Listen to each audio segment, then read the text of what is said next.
Gracias, Señor.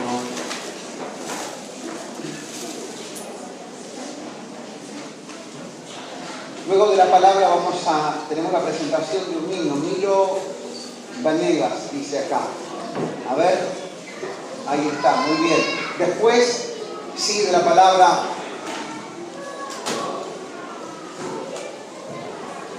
Igual se van a quedar, ¿no? Sí, muy bien.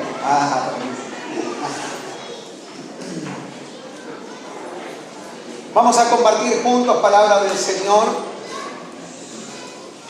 Les invito a abrir sus Biblias en la carta del apóstol Pablo a los Efesios, en el capítulo 6. Allá está la hermana Pirula, sí, la conocemos aquí todos. Bendiciones, mi hermana, bienvenida, una alegría de que esté con nosotros. Amén. Dios la bendiga mucho, Dios la bendiga mucho. Amén. A veces le conocemos el apodo, no va a tener que decir el nombre. Bien.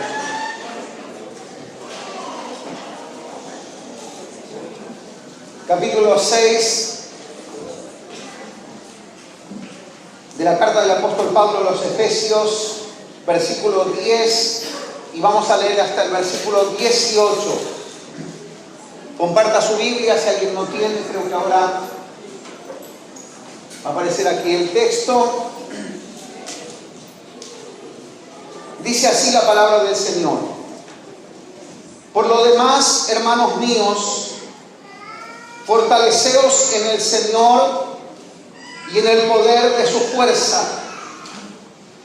Vestíos de toda la armadura de Dios, para que podáis estar firmes contra las acechanzas del diablo. Porque no tenemos lucha contra sangre y carne, sino contra principados, contra potestades, contra los gobernadores de las tinieblas de este siglo, contra huestes espirituales de maldad en las regiones celestes. Por tanto, tomad toda la armadura de Dios para que podáis resistir en el día malo, y habiendo acabado todo, estar firmes. Estad pues firmes, ceñidos vuestros lomos con la verdad y vestidos con la coraza de justicia, y calzados los pies con el apresto del evangelio de la paz. Sobre todo, tomad el escudo de la fe, con que podáis apagar todos los dardos de fuego del maligno, y tomad el yelmo de la salvación y la espada del Espíritu, que es la palabra de Dios, orando en todo tiempo con toda oración y súplica en el Espíritu, y velando en ello con toda perseverancia y súplica por todos los santos. Amén. Señor, te pedimos que tú nos hables, nos enseñes por medio de tu palabra. Ahora, Espíritu Santo, nuestro entendimiento sea abierto para recibir tu palabra, para comprenderla.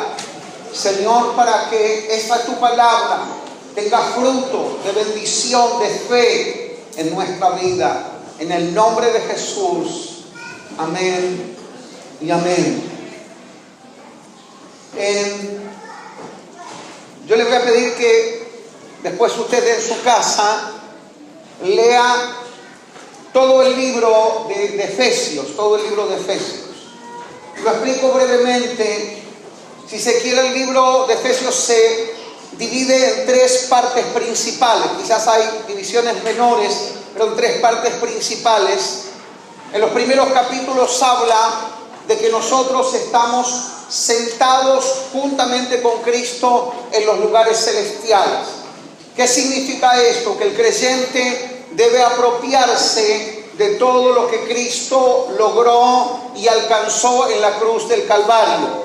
Pablo justamente ora para que nosotros, los que hemos creído en Él, recibamos su revelación de todo lo que nos ha sido dado en Cristo. Les doy un ejemplo.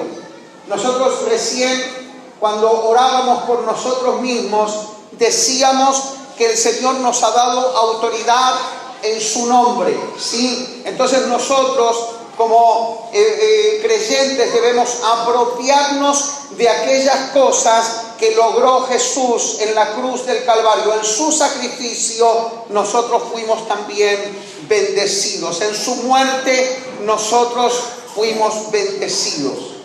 En segundo lugar, Pablo habla del andar del cristiano, de nuestro testimonio, y explica que el resultado del andar es justamente de entender lo que nosotros tenemos en Cristo. Y en tercer lugar, y a esto quizá vamos a referirnos, nos habla de que nosotros tenemos que estar firmes. Y si lo tuviéramos que definir, la palabra clave es que nosotros debemos permanecer en el Señor, permanecer en la fe. Si se quiere, permanecer trae victoria en todos los órdenes de la vida, ¿sí? Cuando quizá tenemos alguna dificultad en el matrimonio, en la familia, el permanecer, y permanecer no se entienda como estar. Permanecer tiene que ver con una participación activa en el lugar donde yo estoy, ¿sí? De eso se trata en el lenguaje bíblico el permanecer. O sea, yo estoy para resolver, para ayudar a mi familia, para que mi casa, mi familia sea bendecida. El permanecer en esa lucha hasta que mi familia sea bendecida es lo que va a traer victoria.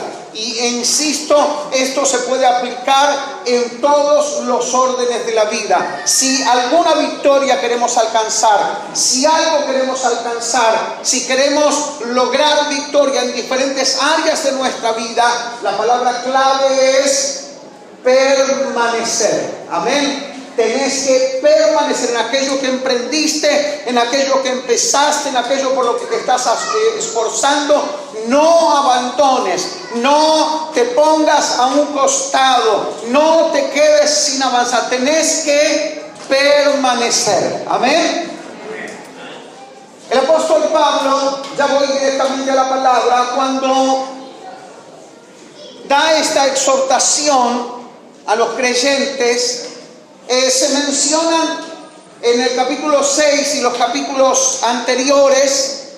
Esta exhortación la hace hablando de situaciones relacionadas con la vida cotidiana. Pablo habla de la relación del esposo con la esposa, de los padres con los hijos, de los hijos con los padres, de nuestra relación con patrones o empleadores. Sí, habla del trabajo, de la relación del matrimonio, de los hijos con los padres. O sea que habla de situaciones de la vida cotidiana. Y justamente en medio de esto, el apóstol Pablo habla de la batalla espiritual que enfrentamos los creyentes. Y yo creo que lo primero, para aquellos que anotan, quizá punto número 1, es llamados a tener una mirada espiritual. Llamados a tener una mirada espiritual. ¿Qué significa esto? Que nosotros podamos ver más allá de nuestros ojos naturales, más allá de las cosas naturales, podamos ver que hay un mundo espiritual que nosotros debemos entender y que nosotros debemos discernir. Sabe que hay muchas cosas que suceden que no pueden ser entendidas naturalmente, pero sí pueden ser entendidas espiritualmente, ¿sí? En segundo lugar, dice el apóstol Pablo que nosotros nos tenemos que fortalecer en el Señor, ¿sí? Fortalecer en el Señor y en el poder de su fuerza. ¿Por qué? Porque comienza a abordar el apóstol Pablo el tema de la lucha espiritual que tiene el creyente. Y sabe, el creyente debe fortalecerse Porque ninguna lucha espiritual puede afrontarse con nuestras propias fuerzas.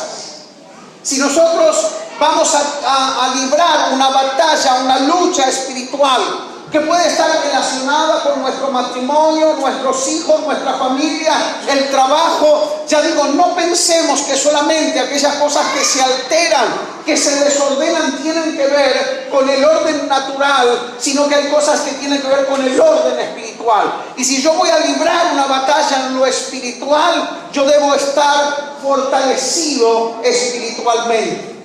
¿Cómo hago para estar fortalecido? Quizá el mejor ejemplo que puedo dar, usted ve aquí todos estos aparatos, todo lo que está funcionando electrónicamente necesita de la energía eléctrica. O sea, todo esto está conectado para poder funcionar. Si se quiere, cuando dice la palabra que nos tenemos que fortalecer, significa que yo debo buscar de estar conectado con Dios de tal manera que su poder y que su fuerza esté sobre mi vida. Yo no puedo enfrentar con mis propias fuerzas, yo tengo que estar conectado. ¿De qué manera? Lo hemos hablado muchísimas veces. La oración nos conecta en nuestra comunión con el Señor. La palabra de Dios nos fortalece en nuestra fe y nos conecta con la voluntad de Dios. ¿Sí?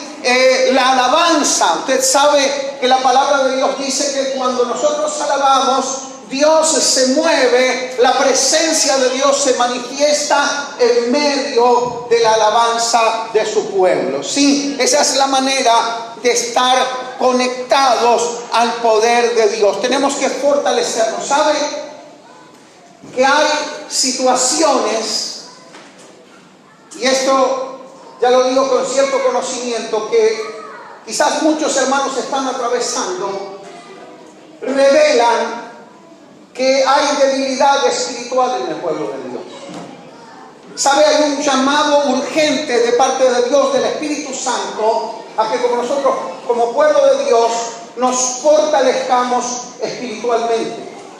Hay situaciones que no nos hayan debidamente preparados espiritualmente. Hay un llamado de Dios a fortalecerse espiritualmente para librar batallas espirituales.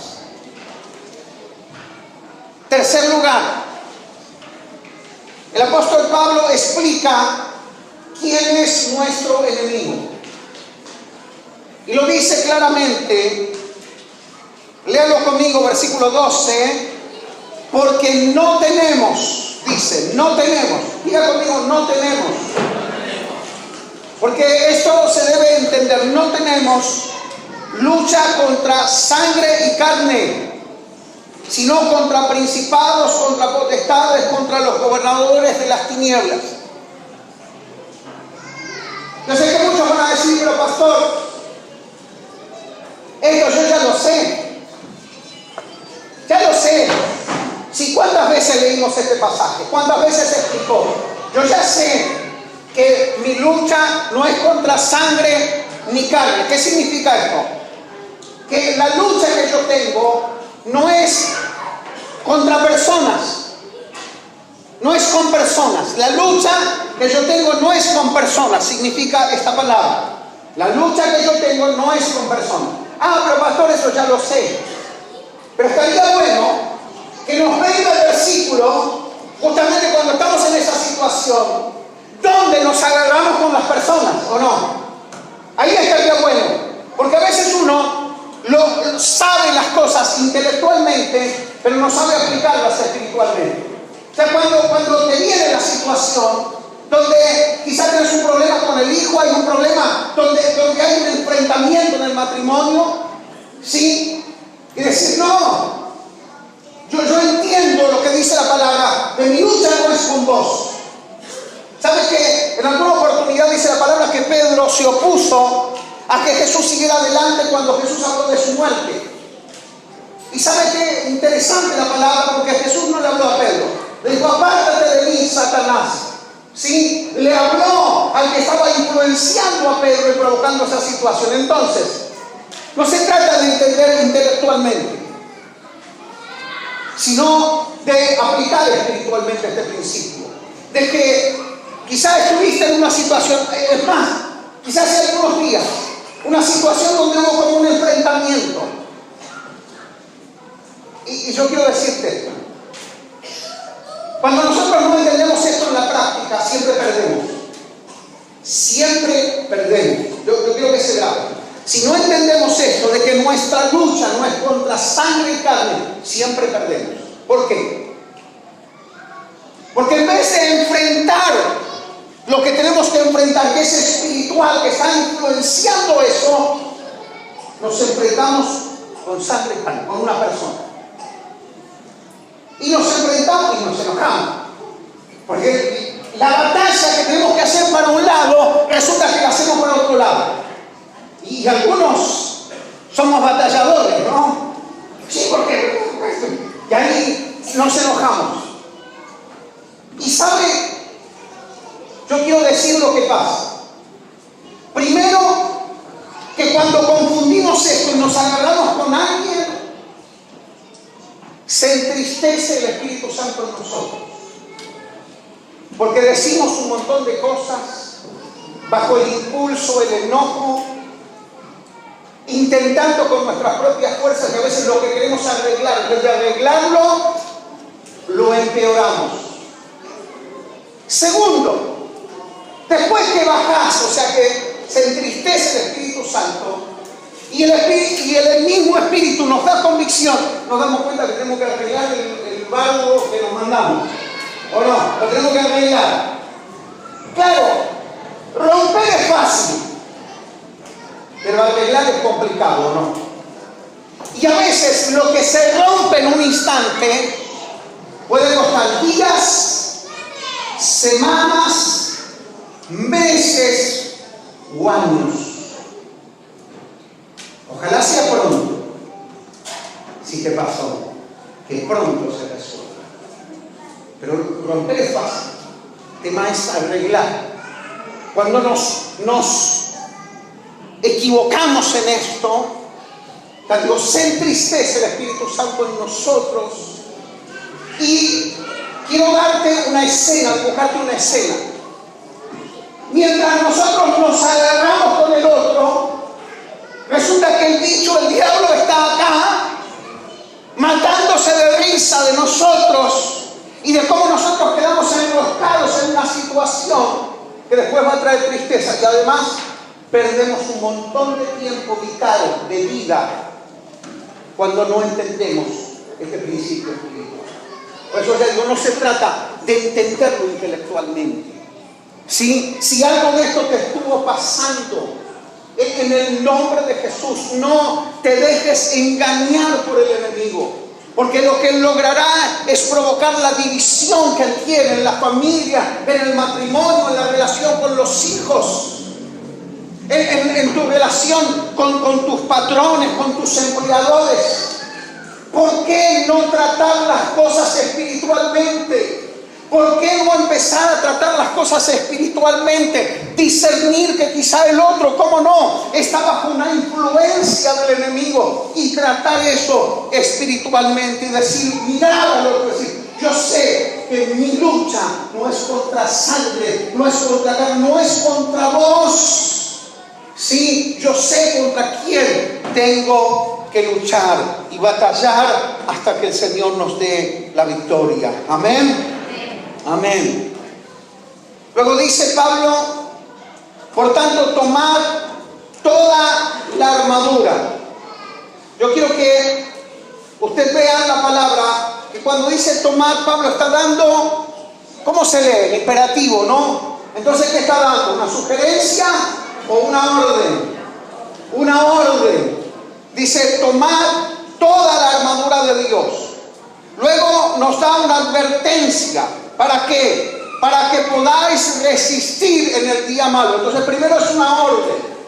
Dice que hay que tomar la armadura. ¿Para qué? Para poder resistir. Porque el que no toma la armadura no puede resistir. Así debería entenderse.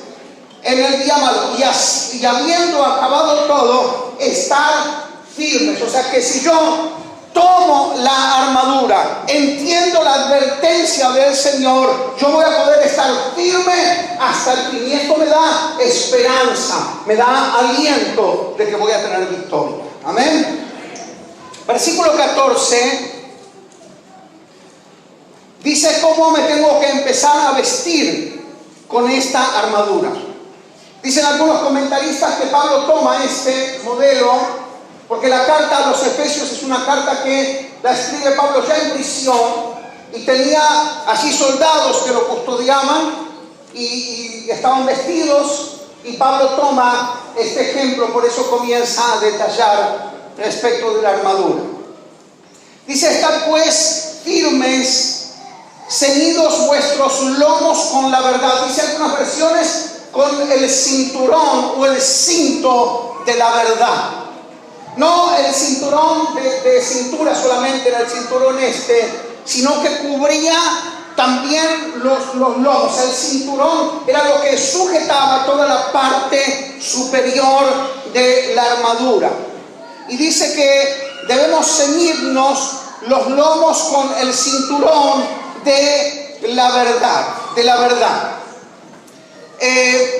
¿Sabe que donde hay mentira, siempre el diablo podrá tener lugar? Porque dice la palabra que él es mentiroso y es padre de toda mentira. Yo alguna vez escuché que un hermano dijo: yo sé que el diablo es mentiroso, pero me parece que cada vez me está diciendo la verdad. Pero no, si es mentiroso siempre va a decir mentiras. No es que alguna vez va a decir la verdad. ¿Sí? Y sabe que comentábamos con los muchachos así en el encuentro, que para ser mentiroso hay que tener buena memoria. ¿Te das cuenta? Para ser mentiroso hay que tener buena memoria. Porque uno se tiene que acordar lo que dijo primero para después volverlo a decir de la misma manera. No sé si usted vio que en los juicios, cuando alguien da testimonio, se toma el testimonio, y si lo da de nuevo, de diferente manera, se acusa a esa persona por falso testimonio. Porque dijo primero una cosa y después otra. O sea que para ser mentiroso hay que tener buena memoria. El problema de quien entra de alguna manera en la mentira o el espíritu de mentira es que después tiene que seguir mintiendo para cubrir las mentiras. ¿Sí? Una vez me decía un hermano: pastor, tengo un problema muy grave en mi trabajo. Pero si yo digo y él empezó como que, a ver, con este tamaño, dijo: si digo una mentirita, así como que la fue achicando. Yo digo una pequeña mentirita, lo resuelvo todo. Y la verdad, sabe que a veces uno se encuentra con planteos un tanto difíciles. Porque él decía: si yo digo la verdad, esto puede costarle perder mi trabajo, de traerme consecuencias. Yo digo una mentirita, se resuelve todo. Pero sabe que en el momento surgió de pensar esto: que yo no puedo asociar a Dios con todo aquello que tiene que ver con la mentira. Si yo quiero que Dios me respalde en algo, yo tengo que hablar verdad. ¿Sí? No importa cuál sea la consecuencia, si yo quiero que Dios me respalde en algo, yo tengo que hablar verdad. Entonces, cuando dice que yo me tengo que ceñir con la verdad tiene que ser una práctica en mi vida. No tengo que dar lugar a ninguna mentira. Cuando hablamos de verdad, quiero darle 3 aspectos de esto. Primero, es que yo debo creer la verdad. La verdad de la palabra de Dios, la verdad de lo que Dios dice. Cuanto más yo aprendo de la verdad de la palabra de Dios, yo más me alejo de la mentira. Jesús dijo, Juan capítulo 8 versículo 32: y conoceréis la verdad, y la verdad os hará libres. O sea que cuando yo camino en verdad, yo alejo al enemigo de mi vida. Cuando yo camino en verdad, no le doy lugar al enemigo en mi vida. Entonces, creer la verdad. En segundo lugar, decir la verdad, que algo estábamos mencionando de esto. Creer la verdad. Segundo, decir la verdad, o sea, hablar verdad. No entrar, ya digo, en mentiras, sino decir la verdad. Y tercero, decirme la verdad. ¿Sí? Tercero, decirme la verdad. Decirme la verdad es aceptar que si hay algo que no está bien en mi vida, yo puedo decir, especialmente delante de Dios, de que hay algo que no está bien, que tiene que cambiar en mi vida. Porque a veces la palabra de Dios nos confronta una verdad en nuestra vida y nosotros la negamos. Decir la verdad es decir, sí, lo que me está diciendo el Señor es verdad y yo lo tengo que cambiar en mi vida. Eso significa decirme la verdad. Amén. Seguimos. Ya nos pusimos el cinturón. Seguimos. Dice la coraza de justicia. La coraza de justicia. La coraza cubría especialmente los órganos más delicados, vitales, la parte frontal y también parte de la espalda de quien portaba la coraza. Sabe que aquí habla de la coraza de justicia. El apóstol Pablo explica a los romanos y dice que nosotros estamos justificados por medio de la fe en Jesucristo. ¿Qué significa esto? Que nosotros debemos aprender a movernos por fe. ¿Qué significa justificados? Que la justicia que Jesús logró en la cruz del Calvario, que la justicia, sí, que Jesús alcanzó con su vida, su testimonio y su muerte en la cruz del Calvario, vienen sobre mi vida por la fe. Se los explico. Isaías el profeta escribió que Jesús recibió el castigo que nosotros merecíamos y Él pagó el precio de nuestra paz. Significa esto, que Él se puso en nuestro lugar y a nosotros nos da el perdón, a nosotros nos da la bendición. Por ejemplo, Jesús se puso una corona, le pusieron una corona de espinos aquí en la frente, en la cabeza. Usted sabe que desde el principio, dice la palabra, que la maldición del pecado estaba sobre la tierra. ¿Se acuerda cuál era la maldición? Cardos y espinas te crecerán, ¿sí? Entonces Jesús, en su sacrificio en la cruz, Él llevó la maldición de nuestra tierra. Esto significa que lo que Jesús logró viene sobre mi vida. Yo soy justificado por lo que Él hizo en la cruz del Calvario. Cuando dice coraza de justicia, significa, no tiene que ver tanto con mis buenas obras, aunque deben haber buenas obras, pero sabe, ninguno de nosotros podemos alcanzar justicia por nuestras obras, sino apropiarnos de la justicia, de la justificación que logró Jesús en la cruz por nosotros. Pero quiero explicarle algo. Esta coraza, la parte de esta coraza, cubría, decíamos, los órganos delicados. Yo no sé si usted escuchó este término, te amo entrañablemente. ¿Lo escuchó alguna vez? ¿Sabe de dónde viene? Porque antiguamente se creía que las emociones no estaban, como decimos nosotros, en el corazón, sino en las entrañas. Y es verdad que uno siente a veces, ¿no?, que se le chiflan las tripas, que se le achica el estómago cuando le pasa algo así en lo emocional. Y esta coraza de justicia tiene que ver con que mi fe, mi hermano, debe estar fundada en la obra de Cristo y no en mis emociones. Porque cuando yo me transformo en un creyente emocional, yo voy a ser víctima de los vaivenes y de las mentiras del enemigo. Pero cuando yo me baso en la verdad de la palabra de Dios, yo voy a poder resistir y estar firme. Si yo soy un creyente que digo, sí, hoy siento que Dios está conmigo, hoy no siento que Dios está conmigo, siento que Dios me perdonó, siento que Dios no, pero siento que soy un hijo de Dios, siento que no soy un hijo de Dios. Imagínese, ¿quién puede prosperar y crecer espiritualmente si funda su vida espiritual sobre las emociones? Nuestra vida espiritual debe estar fundada en la palabra de Dios y en la obra de Cristo. La palabra de Dios dice, por ejemplo, uno puede decir, yo no siento que soy un hijo de Dios. Pero ¿sabe qué dice la palabra? Que si yo creo en Jesús, a ver, los que hicieron muy abundantes, Si yo creo en Jesús, Juan 1:12, y lo recibo, tengo la potestad de ser llamado hijos de Dios. Amén. Entonces no tiene que ver con sentir, sino tiene que ver con creer lo que dice la palabra de Dios. Entonces, mi fe, mi vida espiritual debe estar guardada con la coraza de justicia, que es la confianza que yo tengo en la obra de Cristo en la cruz del Calvario. Amén. Seguimos. Dice que los pies, y calzados los pies con el apresto del Evangelio de la paz, las sandalias.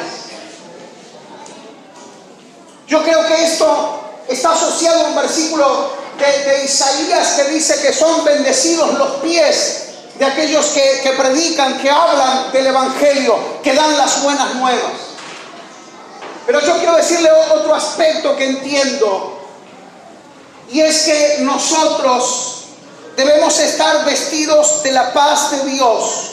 ¿Para qué? Para que donde yo piso el apresto de la paz.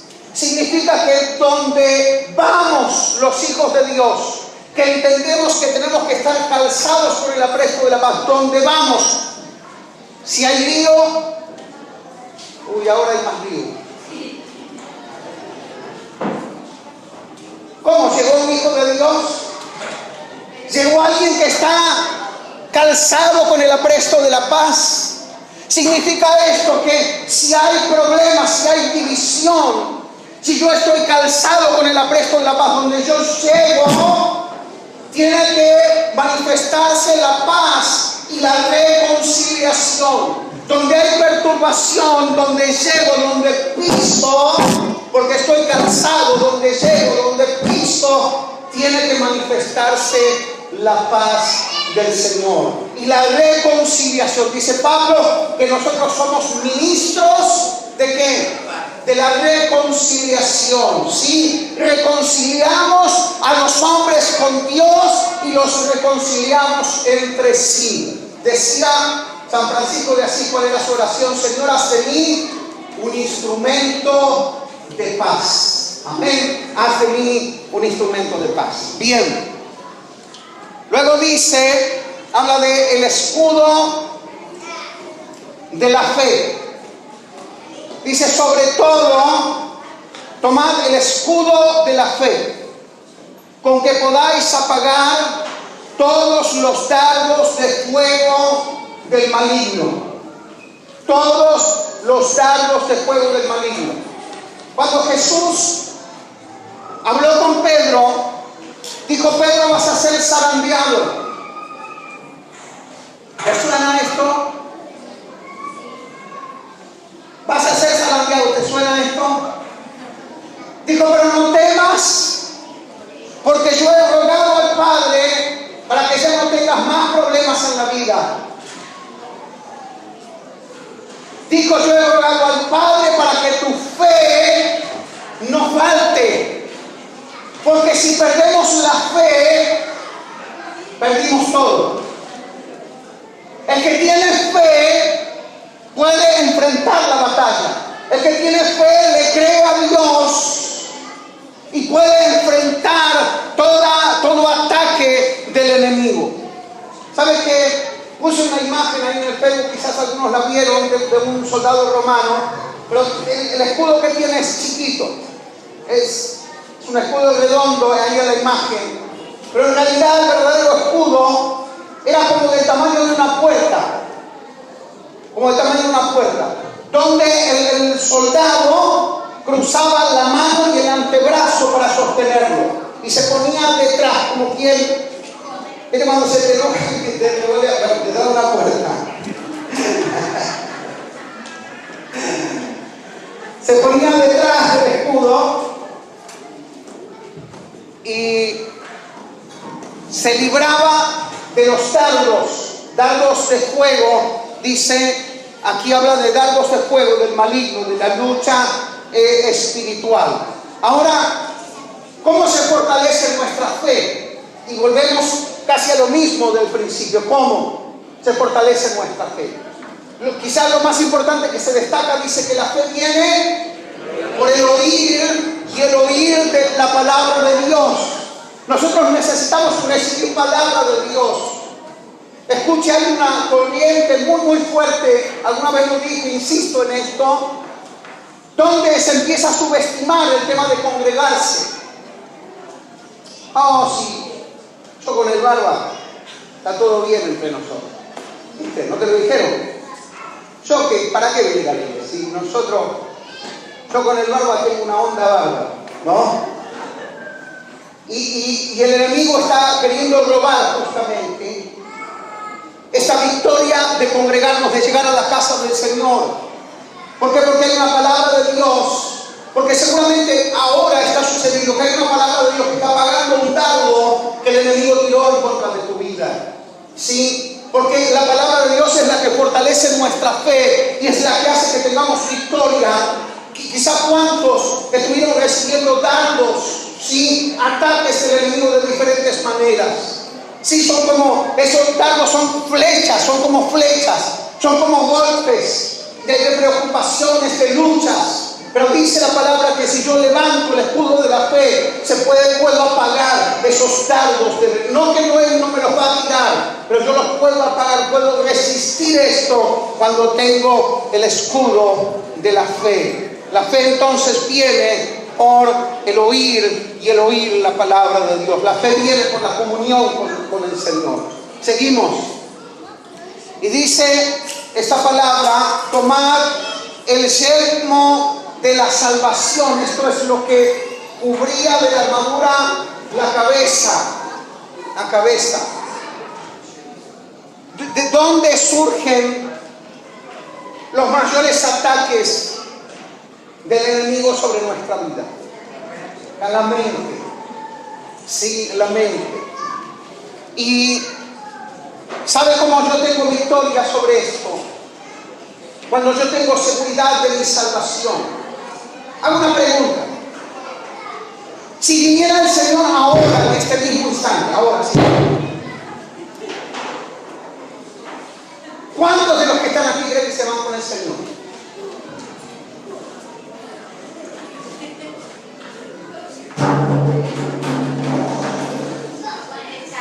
Y dice alguno, yo no sé, ¿viste? Porque la verdad que hay cosas que tengo que arreglar.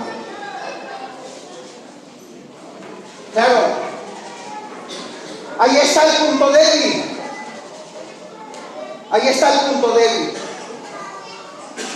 Porque entendemos que hay cosas que resolver en nuestra vida, por supuesto. Estoy de acuerdo con esto. Hay cosas que perfeccionar. Hay cosas que limpiar. Pero yo debo estar seguro de mi salvación. O sea que mi relación con Dios no es la relación que yo tengo como alguien que quiere alcanzar salvación, sino como alguien que ya tiene salvación. No es lo mismo caminar la vida cristiana pensando que yo tengo que alcanzar salvación si yo camino con la convicción de que ya tengo la salvación. Porque la salvación no la tengo por obras. La tengo por la fe en Jesucristo, e insisto, por la obra de Cristo en la cruz del Calvario. Y mire, hay una inversión aquí, se cambia nuestro pensamiento. ¿Por qué? Porque a veces está el pensamiento de que hay que hacer obras para alcanzar salvación. No. Primero alcanzamos salvación y después Dios prepara buenas obras para que nosotros andemos en ellas. Pero sabe, quizás hay creyentes que tienen mucho tiempo en el Señor y todavía no están seguros de su salvación. Hay que ponerse el yelmo de la salvación. Recibiste a Jesús en tu corazón, crees en Él, lo recibiste en tu corazón. Dice la palabra que sos un hijo de Dios, que tenés la salvación, que si viene el Señor, nos vamos todos con Él. Amén. Gloria a Jesús. Amén.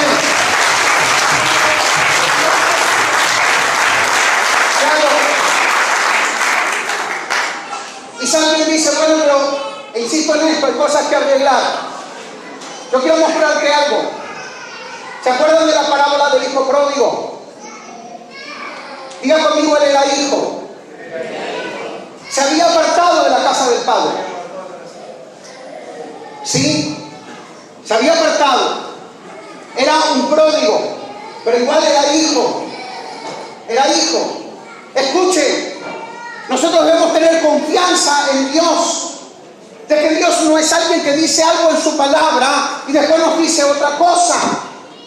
Permítame decirle esto: Dios no es histérico. Dios no es histérico, que dice una cosa y no quiero, ahora sí quiero, ahora no. No. Dios es firme en su palabra. Dios es firme en lo que Él dice. El pródigo se fue, pero aunque se fue, es hijo. Y yo quiero soltarte esta palabra. Aunque aquellos que conocieron al Señor de tu familia ahora no están en la casa del Padre, igual son hijos, y como son hijos, el Señor en su misericordia, en su tiempo, los va a hacer volver a su casa. Amén. El Señor los va a hacer volver a su casa. Son hijos. Seguridad de la salvación. Aleluya. Luego dice, no sé si usted vio que todo lo enumerado anterior respecto de la coraza tiene que ver con lo defensivo. ¿Por qué con lo defensivo? Porque yo ya tengo un lugar y una posición en Cristo. Y yo lo que debo hacer es mantenerme firme en esa posición. Pero hay un arma que es, ¿sí?, para defenderse o para atacar, y es la espada del Espíritu. ¿Y cuál es la espada del Espíritu? Es la palabra de Dios. ¿Qué significa eso? Que si viene algún demonio o alguna cosa, yo lo agarro con esta Biblia grande que tengo y trato de pegarle. O algo como algunos que dicen: tengo miedo a la noche porque tengo sueños feos. Entonces abre la Biblia en el Salmo 91 y usa la Biblia de amuleto y le pone la almohada y le dice: ay, si ahora duermo tranquilo. Bueno, hasta que uno todavía quizá no creció mucho en el Señor, está bien, no es nada necesariamente malo. Pero estoy diciendo del uso de la espada del Espíritu, que es la palabra, de otra manera. Es la aplicación práctica de la palabra. Es cuando quizá me viene un pensamiento en una lucha y yo siento que no puedo, que esa situación me supera. La aplicación práctica de la palabra con una espada significa que cuando viene esa situación y yo siento que no puedo, yo declaro la palabra de Dios y digo: porque todo lo puedo en Cristo que me fortalece. Amén. Eso es la declaración de la palabra como una espada. Amén. Cuando quizás uno dice: siento solo, o siento que estoy luchando solo, Señor dice: no temas, yo declaro la palabra. Hermanos, hay que aprenderse algunos versículos de memoria. Tenés que aprender algunos versículos de memoria y saber dónde están también, en lo posible decir el versículo y decir la cita. Y me vi algo muy rico que compartieron también en la pernoctada, que por ahí escuchás una palabra y decís: pero esa palabra que estoy escuchando, no sé si se aplica necesariamente a esa necesidad que tengo yo. Pero aunque esa palabra sentís que no se aplica, recibíla igual. Recibíla y atesorala en tu corazón. Porque llegará el momento y la situación donde el Espíritu Santo tomará de esa palabra y la aplicará como una espada. Jesús, en el desierto, cuando el enemigo vino a tentarlo y a acosarlo, él vino. ¿Sabe cómo vino el enemigo? Vino con la palabra. ¿Sí? Vino con la palabra. Porque una es la experiencia de tentación o de lucha para el que no conoce a Dios. Pero al que conoce a Dios, el enemigo vendrá con otros argumentos más sofisticados y lo hará con la palabra. Pero ¿sabe cómo Jesús venció? ¿Cómo venció? Con la palabra, diciendo: escrito están. Jesús declaró la palabra y por la palabra el Señor dio victoria. El Señor nos llene y nos haga abundar en palabra para que frente a toda situación hay una dolencia que podamos declarar. Por las llagas de Jesucristo fuimos nosotros sanados. Aleluya. Que podamos declarar, si hay debilidad en nosotros, el Señor me da fuerzas, Él renueva mis fuerzas, Él da fuerzas aún aquel que no tiene ninguna. Declaramos la palabra de Dios que se aplica a esa situación. Amén. La espada del Espíritu, que es la palabra de Dios. Amén. Y luego termina diciendo que para sostener todo esto, no termina así. Yo debo orar, ¿sí? Debo guardarme en oración, orando en todo tiempo. Diga conmigo, en todo tiempo, con toda oración y súplica en el Espíritu, y velando significa estar despierto, velando en ello con toda perseverancia y súplica por todos los santos. Y quiero terminar de la misma manera que comencé con esta palabra. La victoria está en permanecer. La victoria es que no abandones. La victoria está en que no abandones aquello por lo que estás luchando. Y estás orando por algo, no lo abandones. Tenés que permanecer. Tenés que librar esta batalla, entendiendo que la lucha es una lucha espiritual para la que Dios nos da los recursos y nos capacita para que tengamos